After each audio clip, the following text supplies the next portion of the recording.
Kisah Sunan Kalijaga, sosok ulama penyebar Islam di Pulau Jawa. Dikenal sebagai sosok paling berpengaruh dalam penyebaran Islam di Indonesia, terutama di Pulau Jawa. Menyebarnya Islam di Pulau Jawa dimulai sejak sekitar abad 14 dan 15 Masehi. Tokoh-tokoh yang memopulerkan Islam pada masa itu disebut dengan Wali Songo. Terdiri dari 9 ulama, tokoh Wali Songo adalah Sunan Gresik Maulana Malik Ibrahim, Sunan Ampel, Sunan Giri, Sunan Bonang, Sunan Kudus, Sunan Derajat, Sunan Gunung Jati, Sunan Kalijaga, dan Sunan Muria. Pada artikel ini, popmama.com akan membahas kisah Sunan Kalijaga, sosok ulama yang menyebarkan Islam di Pulau Jawa. Simak terus ya ma. 1. Latar belakang Sunan Kalijaga. Sunan Kalijaga lahir di Tuban pada tahun 1450. Ayahnya seorang bangsawan bernama Tumenggung Wilatikta dengan gelar Raden Ahmad Sahuri yang merupakan Adipati Tuban VIII. Sedangkan ibunya adalah putri dari Raden Kidang Telangkas bernama Dewi Nawangarung. Nama asli Sunan Kalijaga adalah Pangeran Santi Kusumo. Karena beliau merupakan seorang anak dari Adipati Tuban, gelar sebagai Raden Mas Syahid Raden Said juga disandangnya. Adipati adalah pemimpin sebuah kadipaten atau wilayah di bawah kerajaan Majapahit. 2. Sejarah masa remaja. Pada saat masa remaja, Raden Said adalah sosok berandalan dengan nama alias Brandal Lokajaya yang seringkali melakukan tindak kejahatan seperti mabuk-mabukan, berjudi, mencuri, dan kejahatan lainnya. Karena sifatnya yang seperti itu, ayahnya yang merupakan seorang bangsawan dan penguasa Tuban pun malu karena memiliki anak yang sering berbuat onar. Lantas beliau pun mengusir Sunan Kalijaga muda dari rumahnya. 3. Diusir dari Kadipaten Tuban. Saat itu, Tuban sedang dilanda kemarau yang berkepanjangan, tetapi pemerintah terus menarik pajak dan upeti dari rakyat. Padahal ladang dan pertanian warga gagal panen dan membuat rakyat kelaparan. Berbagai bentuk protes disampaikan kepada ayahnya, tetapi keputusan tersebut berasal dari Kerajaan Majapahit melalui Kadipaten Tuban. Ayahnya pun tak dapat berbuat banyak karena urusan pajak bukanlah wewenang seorang adipati. Sebagai ungkapan kekecewaan dan bentuk protes, maka Raden Said memutuskan untuk mencuri gudang makanan Kadipaten dan membagikan makanan tersebut kepada rakyat miskin secara diam-diam. Walaupun terlihat dan bersikap layaknya berandalan, Sunan Kalijaga muda memiliki hati yang mulia. Ternyata karena sering dilakukan, pencurian Raden Said akhirnya ketahuan oleh pihak Kadipaten. Hal ini lagi-lagi membuat ayahnya murka dan malu. Akhirnya setelah Raden Said diusir dari rumah, kali ini diusir dari Kadipaten Tuban. 4. Hidup dari hutan ke hutan.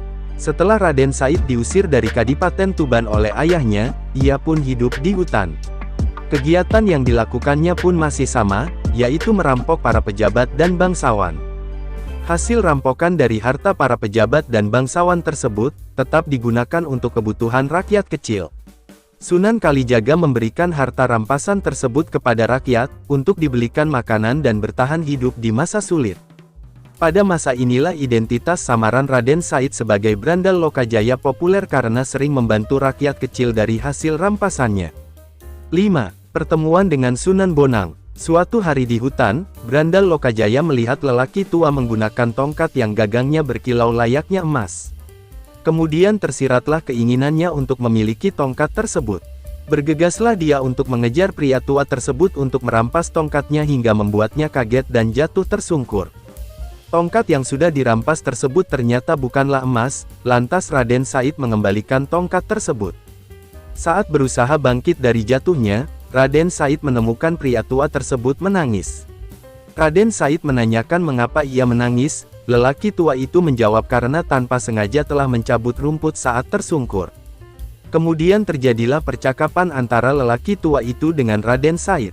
Lelaki tua itu menasehati bahwa mencuri itu tidak baik, walaupun membagikan hasil curiannya kepada rakyat miskin.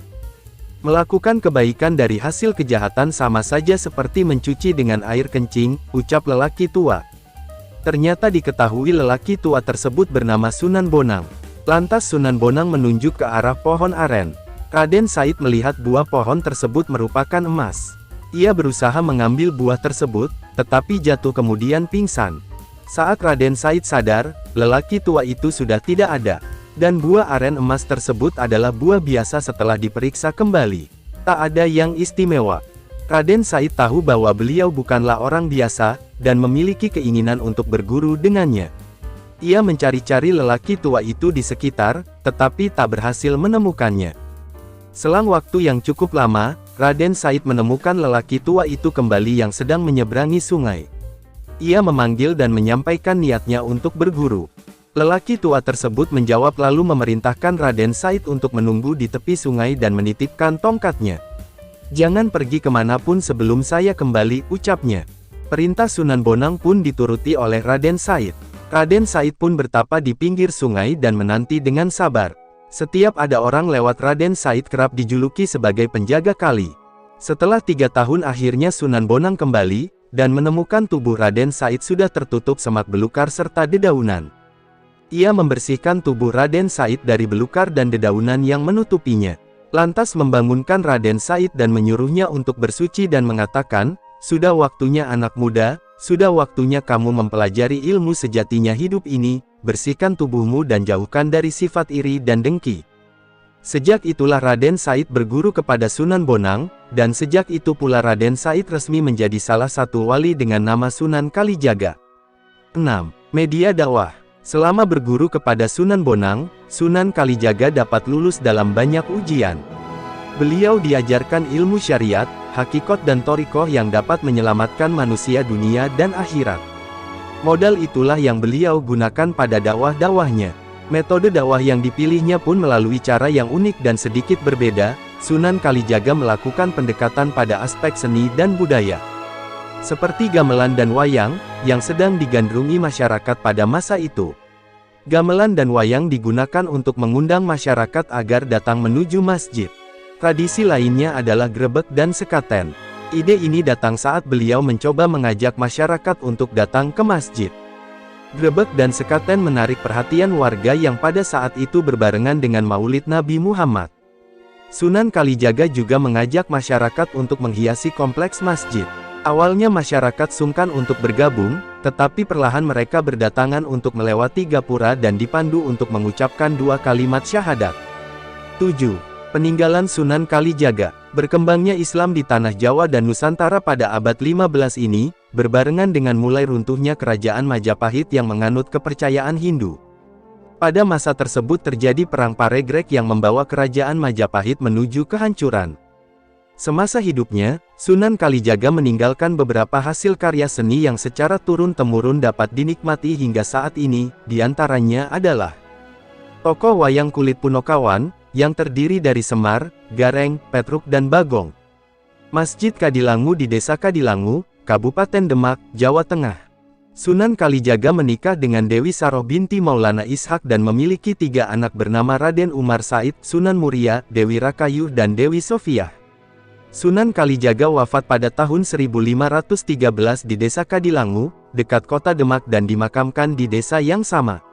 Demikianlah kisah sosok ulama Sunan Kalijaga yang telah menyebarkan agama Islam di Pulau Jawa dan hasil-hasil karyanya yang dapat kita temui hingga hari ini. Sampaikan kisah Sunan Kalijaga ini pada si kecil untuk menambah wawasannya ya.